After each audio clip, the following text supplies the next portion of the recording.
Krishna Hare Hare Hare Ram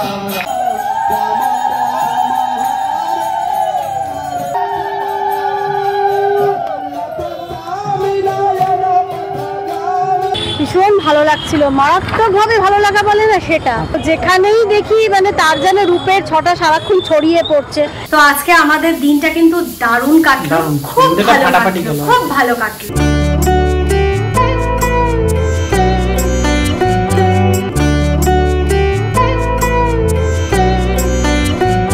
hello everyone, সবাইকে স্বাগত একটা নতুন ব্লগে। আশা করি সবাই ভালো আছো, সুস্থ আছো। আমরা ঠিকঠাক আছি, কেটে যাচ্ছে। আপাতত বাজে হচ্ছে বিকেল 5টা 10। এখন থেকে শুরু হলো ব্লগটা। তোমরা তো এমনি মানে টাইটেল থাম্বনেল থেকে বুঝতেই পারছো আমরা যাচ্ছি প্রভুর একটা মন্দির হয়েছে, জগন্নাথ দেবের একটা মন্দির হয়েছে, সেটা হচ্ছে মুকুন্দপুরে। আমরা আগের দিন গেছিলাম মুকুন্দপুরে শ্যামসুন্দর মন্দির, ওইখানটাই হয়েছে। আর একটু এগিয়ে গিয়ে আমরা লোকেশনটা তো দেখাবো। এটা হয়েছে এবছরের জানুয়ারি মাসে ওপেন হয়েছে।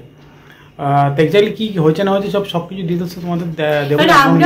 প্রথম যাচ্ছি, হ্যাঁ আমরা নিজেরাও জানি না এখনো গেলে মানে কিভাবে কি হয়েছে এক্সাক্ট জায়গাটাও ওখানে গেলে বুঝতে পারবো, তখন তোমার সাথে অবশ্যই শেয়ার করে দেবো। আর ওখানে যেটুকু আমি একটা দুটো ভিডিওতে দেখলাম, ওই মোটামুটি রাস্তার উপরে মানে নর্মাল মন্দির যেরকম হয় মানে ভোগ প্রসাদের ব্যবস্থা করে এরকম মনে হয় কিছু নেই। মানে মন্দিরটা ছোটর ওপর, যেটুকুনি ভিডিও দেখেছি সেটা হলো ছোটর ওপর। তা সে যাই হোক, মোটামুটি ওই জন্য সকাল সকাল মানে খুব সকাল থেকে বেরোনোর দরকারও ছিল না, ওই জন্য আমরা এখনই বেরোচ্ছি। কারণ আমাদের এখান থেকে তো মুকুন্দপুরটা কাছেই হয়, আমাদের খুব একটা অসুবিধা হয় না। তো যথারীতি ঘাম তো শুরু হয়ে গেছে, ঘেমে টেমে গলদঘর্ম হয়ে মোটামুটি আমরা এখন বেরোচ্ছি। তো চলো আমরা ওখানে পৌঁছে তোমাদের সাথে যা যা আমরা দেখবো তাই তোমাদের সাথে শেয়ার করবো।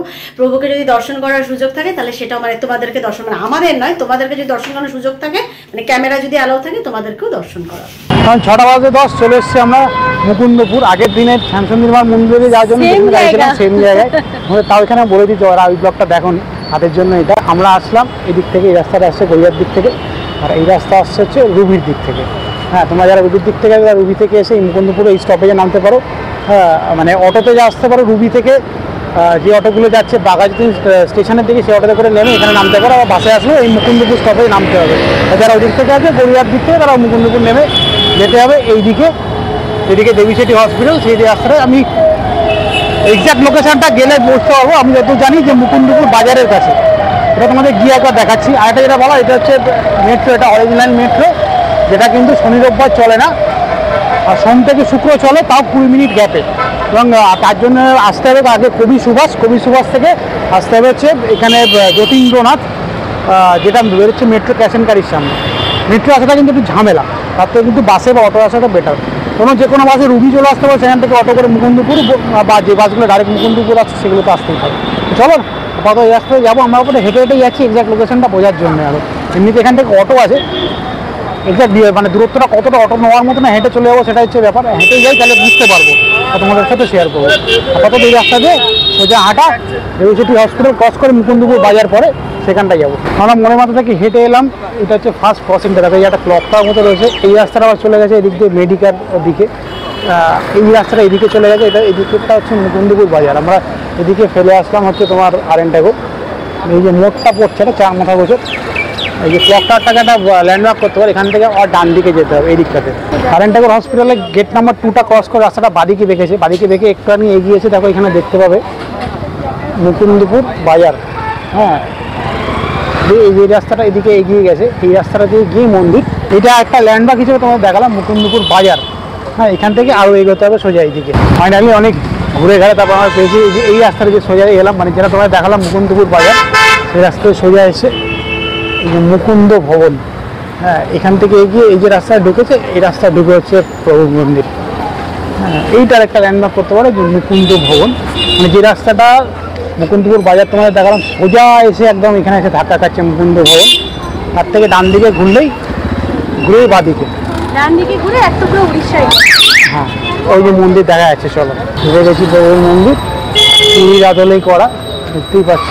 দেখো তোমরা একদম ছোট্ট এক টুকরো পুরীর জগন্নাথ মন্দির, সুদর্শন চক্র সবকিছুই কিন্তু আছে, দেখতে পাচ্ছ, ধ্বজাও রয়েছে, সবই রয়েছে, একদম ছোট্ট এক টুকরো পুরী প্রভুর মন্দির।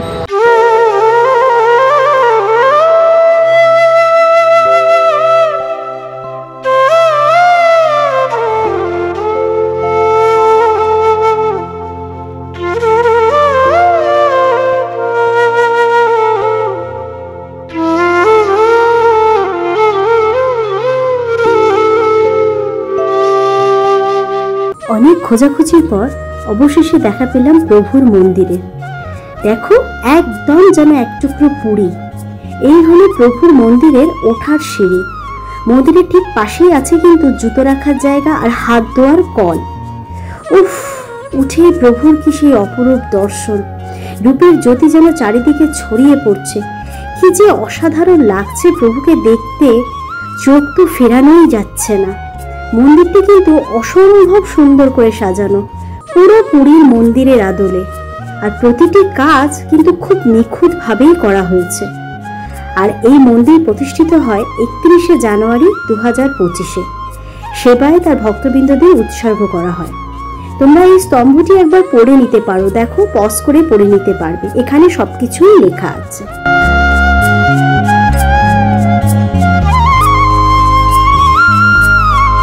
এবারে তোমাদের মন্দির খোলা বন্ধ আর ভোগের নিয়ম সম্বন্ধে জানিয়ে দিই। এখানে মন্দির খোলা হয় কিন্তু ঠিক সকাল 6:30টায় আর বন্ধ হয় দুপুর ঠিক 1টায়। আর বিকেলবেলা খোলা হয় 4:30 আর ঠিক মন্দির বন্ধ হয় রাত 9টায়। আর সন্ধ্যা আরতি হয় ঠিক সন্ধ্যে 7টায়। এখানে কিন্তু সবকিছু ইসকনের নিয়মেই পালিত হয়। আর সেবায়েতরা যারা আছেন সবাই কিন্তু তারা ইসকনের দ্বারা দীক্ষিত।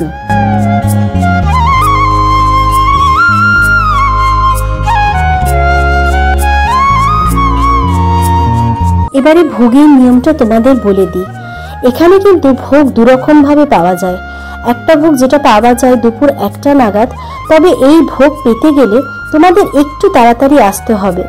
যেহেতু এই মন্দির কিছুদিন হলো প্রতিষ্ঠিত হয়েছে, সেজন্য এখানে ভক্তবৃন্দ কম, সেজন্য ভোগের পরিমাণও খুব স্বল্প। তাই একটু তাড়াতাড়ি আসলে তোমরা ভোগ গ্রহণ করতে পারবে। আর এক নিয়ম হলো, তুমি একদিনে সারাদিনের ভোগ নিবেদন করতে পারো। সেক্ষেত্রে সারাদিনের ভোগ যেমন বাল্যভোগ, ফল ভোগ, রাজভোগ, মিষ্টি ভোগ, রাতের ভোগ সবকিছুই দেওয়া হবে। তার জন্য সেই ভক্তবৃন্দকে 1501 টাকা কিন্তু উৎসর্গ করতে হবে। এইখানে দেখো সন্ধ্যা আরতির আগে তুলসী মাতার কিন্তু পূজা করা হয় আর সাথে কীর্তনও করা হয়। আর কীর্তনের শেষে তুলসী মাথাকে কিন্তু তোমরা 3 বার প্রদক্ষিণ করতে পারবে। আর এই যে মন্দিরের পিছনের জায়গাটা দেখছো, এখানেই কিন্তু প্রভুর ভোগ রান্না হয়।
এখন 8:05 আমরা এখান থেকে বেরোচ্ছি। এতক্ষণ ধরে এখানে ছিলাম, খুব সুন্দর লাগলো, মানে অসম্ভব ভালো লাগছিল। আসলে এখানে তো তোমাদের তো একটু আগে বললামই আমি, ইসকনের আদলে তো সবকিছু হয়। কীর্তনগুলো ভীষণভাবে অন্যরকমভাবে হচ্ছিল, ভীষণ ভালো লাগছিল। মারাত্মকভাবে ভালো লাগা বলে না সেটা, প্রভুকে দেখলে তো এমনি অন্যরকম লাগে। আর প্রভু তো মানে জানো যেখানেই দেখি মানে তার যেন রূপের ছটা সারাক্ষণ ছড়িয়ে পড়ছে, অসম্ভব মানে জল জল করছে, জ্যোতি যেন মনে হচ্ছে বেরিয়ে আসছে।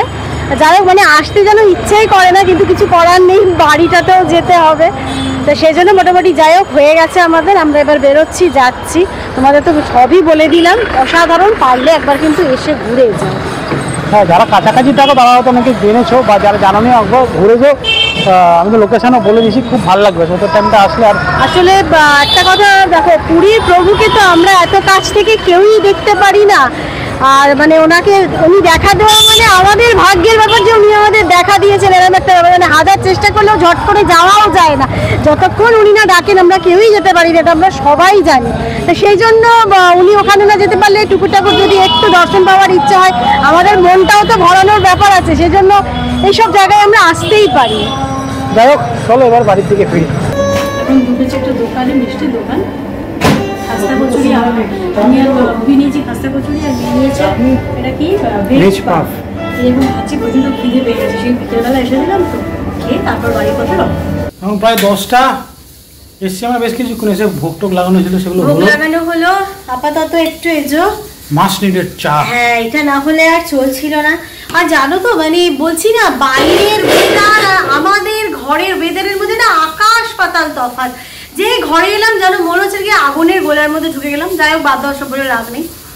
তো আজকে আমাদের দিনটা কিন্তু দারুণ কাটলো, খুব ভালো কাটলো, খুব ভালো কাটলো। প্রভুর দর্শন করে এমনি মন ভালো হয়ে যায়। প্রেসার কুকারে সিটি দিচ্ছে, আমাদের রাতে রান্না চলছে। দারুণ লাগলো, মানে অসাধারণ। তোমরা পারলে ঘুরে যাও। হ্যাঁ, পারলে যারা গেছো তাদের তো ছেড়ে দাও, যারা এখনো যাওনি পারলে একবার একটু কষ্ট করে ঘুরে এসো, আশা করি খুব ভালো লাগবে।